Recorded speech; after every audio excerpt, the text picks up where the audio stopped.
আম্মা জান আয়েশা রাদিয়াল্লাহু তাআলা আনহা বলেছেন, নারীদের জন্য সাজসজ্জার ক্ষেত্রে মেহেদি ইউজ করা জায়েজ, কোনো সমস্যা নেই।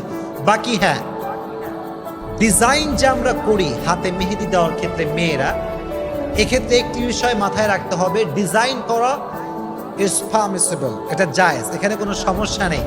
বাট কোনো নারীর হাতে কিংবা পায়ে কোনো পুরুষ যদি ডিজাইন করে মেহেদি লাগিয়ে দেয়, এটা কি জায়েজ নাকি না জায়েজ?